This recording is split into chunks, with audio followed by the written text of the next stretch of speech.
Hello, everybody, and welcome back to the Oxbridge Formula as we bring you the ultimate guide to colleges at Oxford and at Cambridge.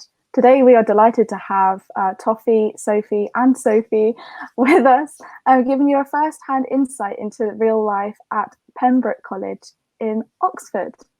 So remember, our support doesn't stop here. At the Oxbridge Formula, we also offer a variety of in-depth online sessions and intensive courses aimed at best preparing you for applying to Oxbridge subjects, particularly STEM as well. And you can visit our webpage for more information about that, and there will be some links in the description below, so you don't have to go looking everywhere. And don't miss out on our blog for more content on the student life and experience at Oxbridge colleges. So, hi guys, how are you doing today? Weird times we're in at the moment. I can't believe we're having to do this over StreamYard and not face to face. So I'm sorry about that. So let's get to know you. I wonder if we could go around and you could tell us what subjects you study and how long have you been here at Pembroke College? So, Toffy, do you want to go first? Or? I do psychology and linguistics, and I've been at Pembroke for, I guess, a year now. Although, obviously, part of that has been not in Pembroke, but yeah. I'm sure you can officially say it's been a year. I know it's felt like one. But yeah, we have just all finished now. So, and Sophie Lewis, what about you? So I study history and English, and I've been at Pembroke for 2 years. Ish. So if you got 1 year left in your course, is it a 3-year course? 3-year course. I'm technically a finalist now, which is scary. But wow, got a finalist with us, woo! And Sophie Dunley, what do you do? Yeah, I'm doing modern Greek and linguistics, and I've just finished my first year too. Woo! Okay, nice. So we've got that experience behind us. But I wonder if we can cast your minds back a little bit. And if you can remember, why exactly did you choose to apply to Pembroke, or did you choose at all? Did any of you put in an open application or get pulled? Yeah. You're nodding, Sophie. I applied twice, and both years I applied to a different college. But both times was pulled to Pembroke for interviews. And second time I applied, I was like, oh, I do love Pembroke, but I don't want to be interviewed by the same people again. And it just happened that, again, I was pulled, and then I was given my offer to Pembroke. And I think it just shows that actually you've got to trust the pooling system, and they know what's right for you. And I knew that Pembroke felt like the right place for me. So I was a bit silly for not applying there a second time, but no, I'm so happy that it's ended up. Maybe it was meant to be. Oh, that's lovely. Yeah, that is a good point about the pooling system, actually, is that it's really great that they know if you're meant to be at Oxford, then they will find a space for you and you will get to be here. What about other Sophie? Did you apply directly or? Yeah, so I applied directly because so history and English is quite a small course. There's about like 14 of us, like university wide, so it's quite wow. Yeah, and only a few colleges actually have history and English students. And so I went to the open day, and I talked to a tutor from Pembroke and a student who was doing history and English. And by that point, I was like, I'm kind of set on this, like, I don't want to do anything else. And so the student I spoke to was like really lovely, down to earth, really reassuring. And the one other person I knew in my life who'd applied to Oxford had applied to Pembroke. Not God, a sign. But they loved it. So I was, and I went to see it, and it does feel like so homely when you walk in. And I wasn't really aware at that point, like what differentiated different colleges or what I should really be looking for. So I kind of just went in like, oh, I'll just apply here, see what happens. And it paid off. I love it, and I wouldn't want to be anywhere else. So. Oh, I'm glad. It's interesting you say about there only being a small number of colleges that do offer your subject. Do you know what the other ones are? If someone's looking to apply for history and English and they can't apply to Pembroke? They do change every year. There's normally like a set sort of set colleges that apply and that hold it, but I think more colleges are looking to like have it, and we're trying to expand the course. There is a list online, so I won't know off the top of my head, but if you go onto the history and English page on the Oxford University website, it will all be there. and you can have a peruse. And if anything, it makes your decision making easier because there's fewer colleges to pick from. Yeah, it can be quite overwhelming, can't it? Yeah. So what about Toffy? Was it like a kind of gut feeling thing, or did you take a more roundabout route to get to Pembroke?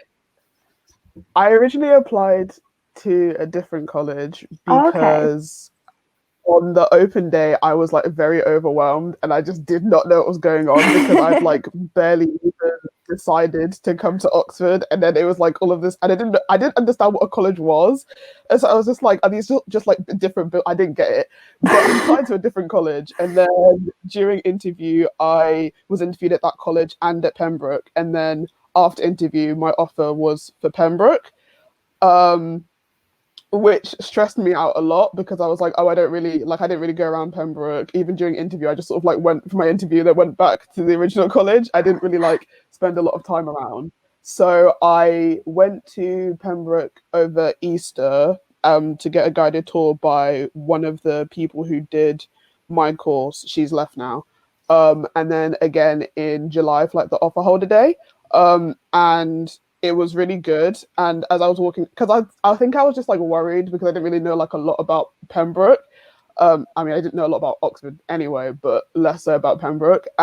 But sort of going around talking to the students and the tutors and stuff, I really felt like, okay, I could see myself being here for 3 years. I would be very comfortable here. And I was right, because I've been really happy since I came in October. So yeah. Oh, yay. Oh, well, I'm glad to hear you're all happy at the college that you've ended up at in your different ways. But I think that is really important, because I know the way that I chose my college was, like you said, getting the chance to kind of go in person. It gives you kind of a feeling that you can't really get from kind of reading things, and you have to talk to the people, I guess, than just see the buildings and things like that. So when you did kind of arrive there, what did it feel like, Toffy? Did you think did you settle in well? Was the Freshers Week experience a positive thing? Oh yeah, definitely. At first I was like quite like anxious just because it was a whole new thing and it was like Oxford, so that it was just like a lot. It felt like a lot to live up to, and I just felt like, oh, I don't know if I'm really gonna like fit in here. But like after a couple of days of just sort of like being in college and being with all of the other freshers and first years and second years and everything, I really like the anxiety sort of went away a bit, because I felt like as I was having conversations and stuff, I felt sort of very comfortable, and I didn't really feel like outside of anything anymore. It felt like, yeah, like this is a community that I could be part of. So yeah. Oh, lovely. And Sophie, Larissa, I know it was a bit longer ago for you, but can you remember kind of how it felt to first move into this college? Yeah, it's so daunting because I suppose you have all these expectations of what it's going to be, and it ends up being completely different. In what way is it different? I think you have a sort of like idea in your mind of, I don't know, what the accommodation is going to be like, or I don't know what people are going to be like, but it's never like your expectations from people kind of never really meet it, and especially the stereotypes of what Oxford students are like. I would argue that like people I met first at Pembroke weren't like that at all. And so, I mean, I loved Freshers Week. I think it was easier for me making friends because I've made friends at interviews, which is something I worry about for like the kind of incoming cohort they're interviewing this year, is whether they'll have the same experience, because I think that's really worthwhile often. And I think the collegiate system is so great in making you feel really secure through the whole of Freshers Week and like all the activities that are available. And if you do go out, like having people there and a really engaged JCR, like being there for you the whole time. So I love that aspect, and it kind of made me want to be involved in college life because of it. Yeah. Oh, that's really nice. So it was a positive first impression, I guess. It's not so much about this breaking the stigma, I guess. And Sophie Dunley, so we've talked about they put on a lot of things in Freshers Week to kind of immerse you into college life. Do you remember, were there any events that you attended that really appealed to you or made a difference?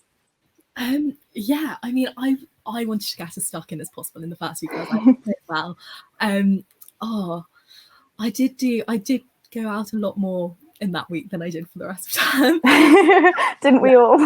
Yeah, may as well. I mean, actually, no, matriculation was at the end of first week, but that was a true highlight, I think, for me, because that's when you actually realised you're actually part of this community. And I think it was just so special. Like, the adrenaline brought you through the day. The excitement was just unreal, like, genuinely. And yeah, I think by the end of that day, it was just kind of everything, the thrill, and just almost, yeah, the kind of whole letting it sink in that you were actually part of this university was just amazing. But yeah, it's not quite freshers, but first few weeks. Yeah, it's Saturday of first week, I believe, isn't it? I think, yeah, matriculation, I mean, it's worth explaining for anybody watching this that it's like the big traditional Oxford ceremony where you're like sworn in as an official member of the university, and like everyone dresses up in their gowns and things like that, and it does feel very special, and tourists following you everywhere. It's quite surreal. So yeah, I guess that's something worth talking about, because a lot of people, when they think of the Oxbridge experience, they think of the traditionalism, and they picture everybody in their gowns, which we don't wear every day. I think it's worth mentioning. But for example, for your formal hall, are you expected to wear your gowns for that? Could any of you tell me a bit more about how formal dinners work at Pembroke? Well, it's kind of Pembroke's, I suppose, unique in that it's formal, but it's also not formal. So we have like this common thing that we always say is like, oh, you can just chuck your gown over your pajamas and go. But it's like, so you wear normal clothes and then just wear the gown that you have, like we normally wear for very set occasions. And then for Pembroke, we have like a set amount of formals each week for every term. So the first term it's 3 formals a week, second term it's 2, and then last term it's 1. But only first years have to go as like a compulsory thing, whereas second years can like just go if they want to, and same with third years. But it does mean that there's like lots of people there, which I always thought was quite nice, and like you have a very like set amount of time to like chat and not do work, which I think again is really special. And we did a thing in my year where it got to like the middle of the year and everyone was in their set groups, but we were kind of like, oh, actually we're not sure that this is the best way to go, and sitting down in formals with the same people every week. So we did this thing called mixed up formal, where we'd go in and sit by anyone like that we didn't normally talk to or didn't know, and it meant that our year group was quite like mixed up and everyone knew everyone because of it. Oh, that's so nice. Yeah, so that was nice. And I kind of miss it anyway, because I haven't been to formal this year apart from some formals. I'm quite interested to hear that it's like a compulsory thing in first year, because I know at Somerville, for example, it's not that way, and we have formals a lot more often, but it's not, a must attend kind of thing. But yeah, the 3-2-1 pattern of having things, we have our bops, which is a very different kind of social event, I must point out. It's more of like a fancy dress party. But yeah, we have 3 in Michaelmas first term, 2 in Hilary term, and then 1 in final Trinity term. And I think that's mainly because they do have your workload in mind. And some people, like our psychology and linguist here, do have to do exams at the end of their second term. So it's nice that they're being considerate of that with the way that they plan out their formal dinners. But what about kind of the dining hall on like your average day? Is the food nice? Do you go very often? I don't know if either of you first years can tell me a bit more about how you found that. Yeah, the hall is beautiful. I think food-wise, there's a huge mix. There's always a themed night on Tuesday. It's always roast on Monday. So, you have those things to look forward to each week. Fish Fridays, classic. Yeah, no, the food, I'm sure it's like anywhere. It's kind of, sometimes it's amazing and sometimes it's just not your favourite thing. But no, on the whole, it's... But you have a choice, right? So yeah, I guess it's not end of the road. I mean, I'm a vegetarian, for example. So Toffy, if I kind of came and had dinner with you guys, would there be something for me? Or yeah, they are really good at that, to be fair. That is one of the things I would say, that the catering staff, there's like virtually always a vegetarian and vegan option for people. And if you have like allergies and stuff, they're pretty like good at sort of working out ways for you to get food without having to like not have as much. So yeah. That's really nice. So everyone can be included. That's really important. So we've talked a bit about. Oh, sorry. Yeah, go ahead. Go ahead. They did this thing for guest formal, which is like a kind of, I think it happens once a term, where you can invite family and friends. It's a bit more expensive, but it's like nicer food and like very classy. And they did this thing where it was like the default menu was all vegan, and so you actually had to opt out for meat.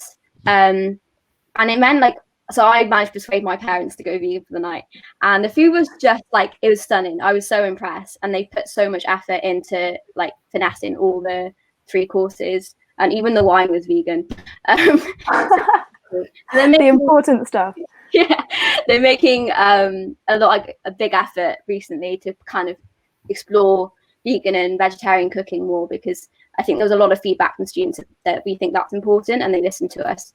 And the catering staff are so good at that, and they've been great during coronavirus. Like they've recently been feeding homeless people like 100 meals out from the Pembroke kitchen, just because they'd stayed open for the few students that were still in college. And so they're like really lovely people, and they're so keen to like listen to students and get to know them and put on stuff for us. So yeah. I guess that's great peace of mind for you all, whilst you can't physically be there at the moment, but they're still making a positive difference. And I think, wow, yeah, all those kind of options you can have for the guest nights and things, that seems at the moment to still be quite a unique thing. So credit to Pembroke for that.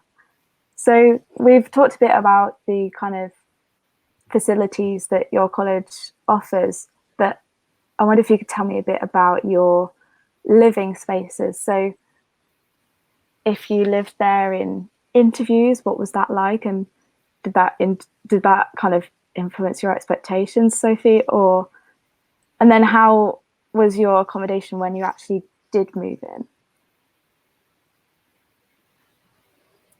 in? Which Sophie? Well, I mean, other Sophie, you didn't stay there, did you? Or I can't. So I actually did, but that's okay. Just my application. Oh, then both of you could let me know.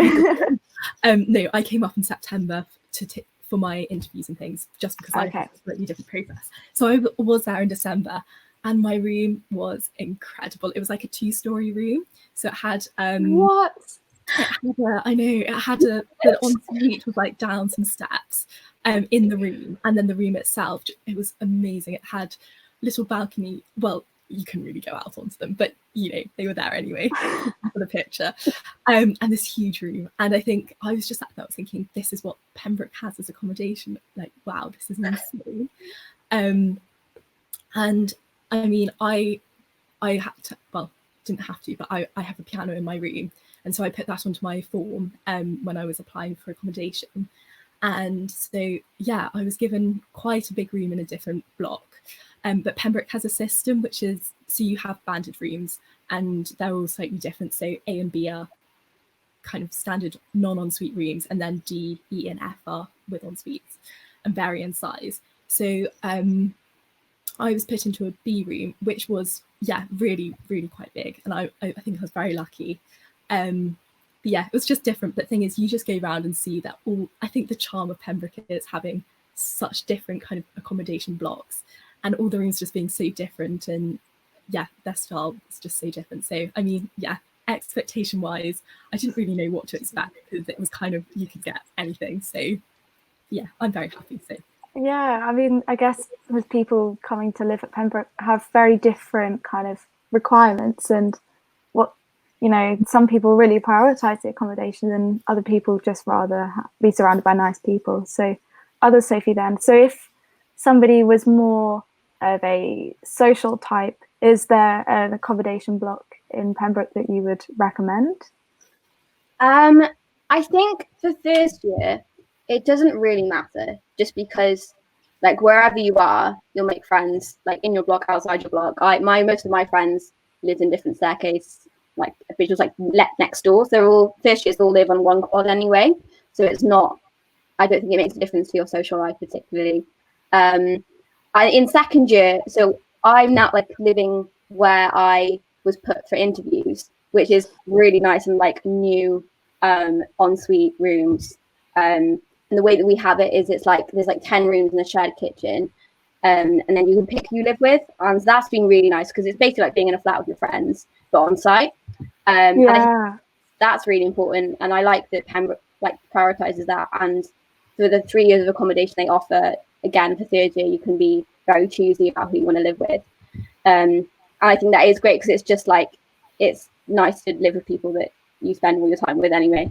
And so that's cool. And then that's really close to the college cafe. And then you have a flexible meal plan, so you can just spend money in the college cafe or in hall and be with your friends. And like, it's a nice way of living. I miss it. And it's a real plus that you like can, as you say, like live with your friends, but still be on site, because I know not all colleges offer that, and Oxford really isn't like other student cities in living out. It's a bit more difficult, so it's really nice that Pembroke can offer that for you.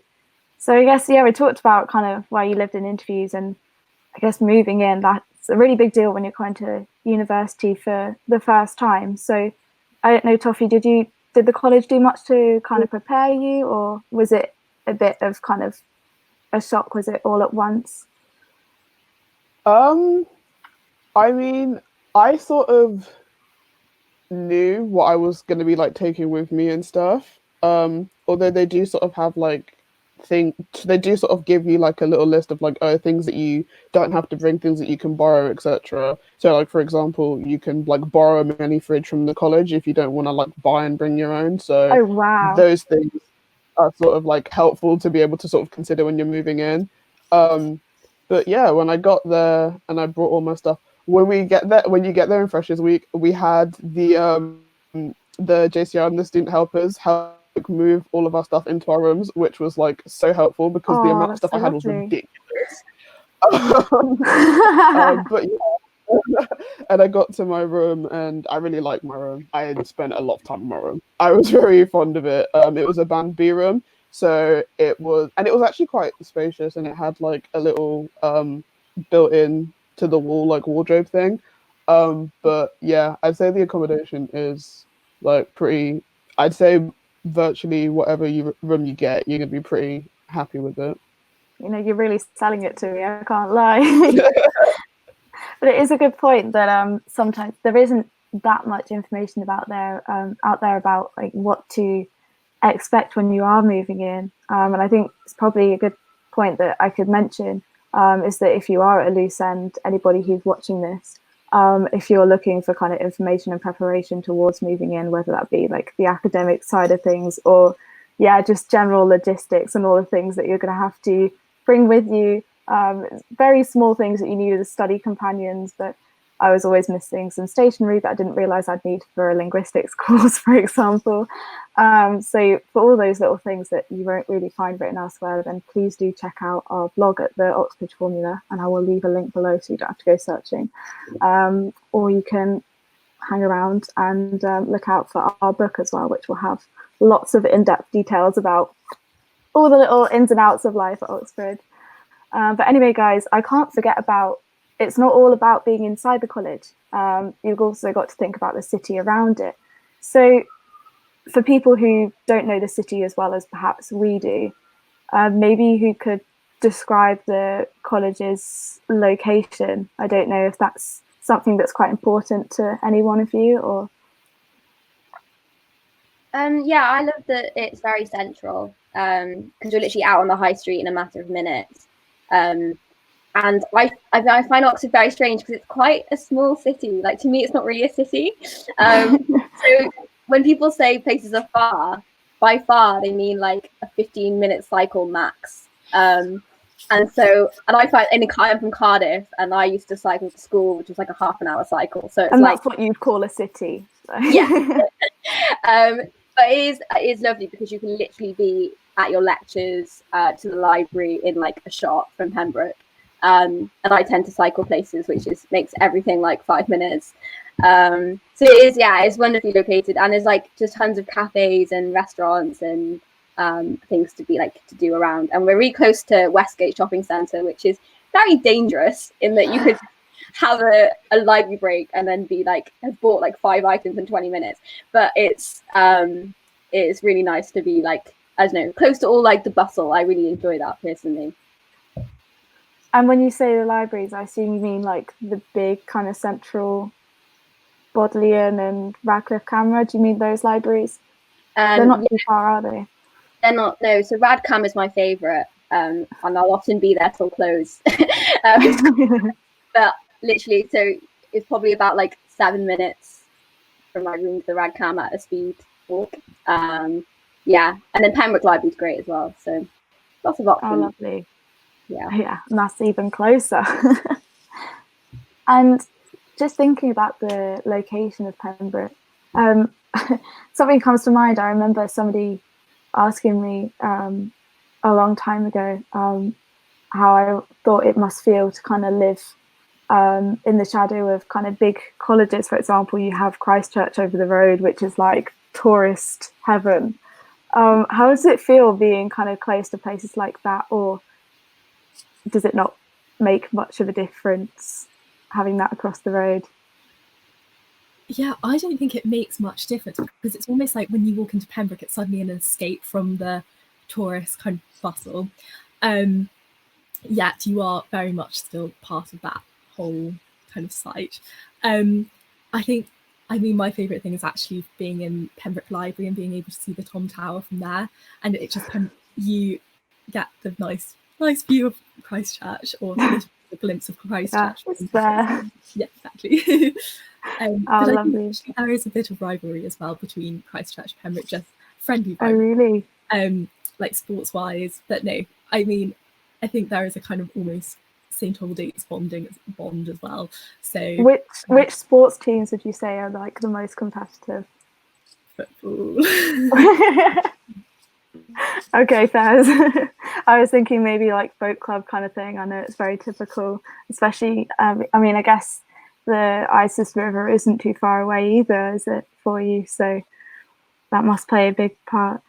But Toffy, what about faculties and places that you need to go for your lectures and that, for example? Is the college in quite a convenient location for you? I mean, because of the size of Oxford, I feel like everything is pretty close. But I also feel like for me, like getting to like the psychology department, the linguistic departments and stuff, it was never really an issue. Like I would, like if I had a lecture at like 10 or something, I could leave at like 1:45 and still get there in plenty of time to sit down and like organize all of my stuff and everything. Same thing with tutorials. So I never really felt like I was like too out of the way or anything, especially because like I have like my psychology stuff and where I have my linguistic stuff is like nowhere near each other. But it was never really an issue. I'm sure someone would be really glad to know that if they were applying, that it doesn't really matter too much. So I guess that leads me on to a kind of final question for you guys, and that is, what is one thing which, or maybe a couple if you can't narrow it down that much, that you wish you would have known before coming to Pembroke, or something that's occurred to you which you've never really thought about as an applicant? I know it's a hard one to think about, so if anyone comes up with something, feel free to jump in. I think personally, like when applying, I had this view of like the bureaucracy of Oxford being this like faceless thing, and like the colleges that you're applying to being like unkind and like wanting to spurn you. Just because I think like going to a state school and the way that people talk about applying to Oxford is very like, there's so much mystery around it, and it's so many weird things that could happen in interviews, but actually like it's not that at all. And all they want is to find people that love their subject and want to like work hard and become brilliant academics. And from being on the JCR committee this year, I've got to work with I think every single department in Pembroke College, and I'm like, I have a rapport with all of them, and they're all really kind, lovely people. And especially where access is concerned, they're always trying to do the best they can by their students and by the people applying. And they're trying to like diversify their intake and support students from low socioeconomic backgrounds and all of that. And I think for me, it's been so encouraging to actually see the people behind that faceless facade and realize like what the admission process actually looks like, and realize that it's not so murky, it's actually quite transparent, and there's so many systems of accountability in place. And yeah, that for me, that's been encouraging. And then on a second note, on the financial side, like there's so many scholarships available. So I didn't realize that I would be eligible for a scholarship when I came. And for me, that was such a great support, because it meant I didn't have to think about like working during my degree or anything like that, which I think with the workload of Oxford is such a weight off my shoulders, and for many other students in the same position. And Pembroke have hardship grants and things like that to support people who have like exceptional circumstances. And that's something I wasn't aware of when I applied, but I feel more people should know about it, because I suppose there's this assumption that Oxbridge is more expensive to study at, but I don't think that's the case, because they're trying to support people to come to the university so they can study. So it's not about your background, but just about like how you apply yourself and your love of your subject again. Yeah. Thank you for sharing that with us. Yeah, I guess that's really important to know, actually, because that could put off quite a few people from applying if they didn't think that that support, kind of social or financial, is going to be there. I think also it's worth explaining to anybody watching this about what your role actually concerns in the JCR, kind of the student body that kind of represents the undergraduates, the junior common room. What role did you take on in your second year? So I was access, or I still am, access and social rep for the JCR committee. So that the JCR, I'm going to touch on this, it's the junior common room. So like in other universities, a student union, but our student union plays a bit of a latter role, but the JCR is like the college student body. And the committee kind of represents you on a college level for like sort of liaising between college and the students, but also in just like getting stuff done and passing motions to get finances for certain things, things like that. And so I was kind of, a lot of my role was actually coming to college meetings and being there as like a student voice in access policy, about like how we outreach the students from certain areas in the country, how we support them when they're here, and all that kind of stuff. It's a lot, but it was really, really interesting. And I felt that I was in a really good position to actually make change, which I think is, yeah, it's a great place to be. It's good to know that, you know, you feel like points are being addressed and people's voices are being heard. I think that's really, really important when you're a student at Oxford and in a college. So Toffy, what about you? If you were to kind of give one piece of advice to your past kind of pre-Oxford self, what would it be? Do you know? I think when I was coming, I was really anxious about, because obviously there's all this stuff about like sub-first and all of like the formal outfits you have to wear and all these formal events. And I think I was just really stressed that I was gonna like mess up and do something that I wasn't like supposed to do, and I wasn't like gonna fit into like the whole Oxford thing. But honestly, I feel like once you get here, all of the traditions, they are a bit like weird from time to time, but I feel like they can be like a lot of fun, and it's just something like different that you might have never done before, because like I never really did the whole like formal outfits, like these dinners where you get like served things or whatever. But I feel like if you just sort of allow yourself to enjoy it, it can be really fun. And I think that sort of you might sort of feel like, oh, you're gonna like do something wrong or anything, but I feel like most people, when they get to Oxford, they have no idea what they're doing either. So I feel like you can sort of bond over the whole like ridiculousness of like your first formal dinner where you're like trying to figure out what to wear and everything, or like all of these things. So I feel like it can sort of be daunting, the whole like mystery, I suppose, shrouding Oxford or whatever. But I think when you actually get here and you're actually in the community, in the university, it's a lot less daunting than it seems. That's so true. Honestly, I don't think I ever had my stuff together at all, like up here or whatever else.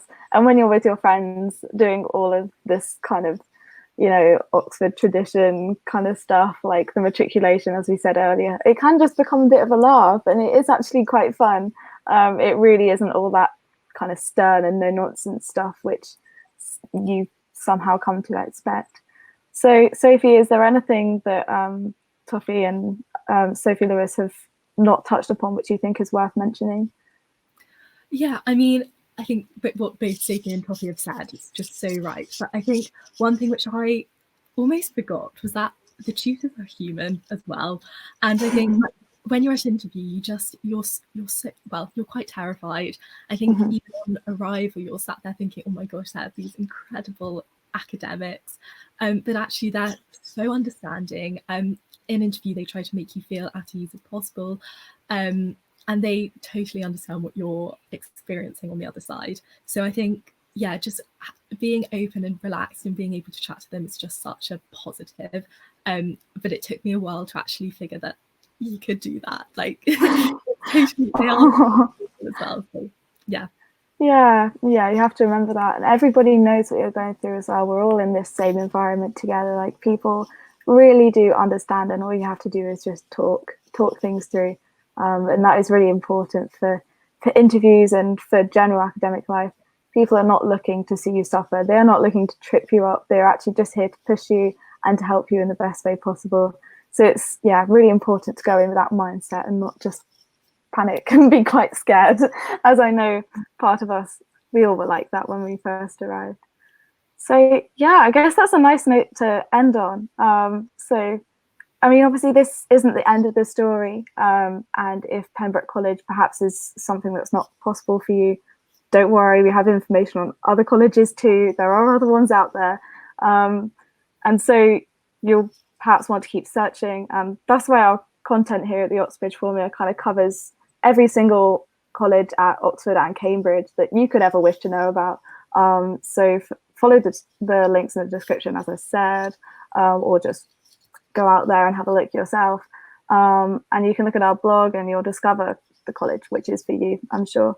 And you have our utmost support if you are looking to apply to Oxford, particularly at Pembroke. Back me up, guys. So thank you all for joining me today. I really hope our viewers will have learned as much about Pembroke as I certainly have. So yeah, I guess I'll see you all again soon. Bye for now.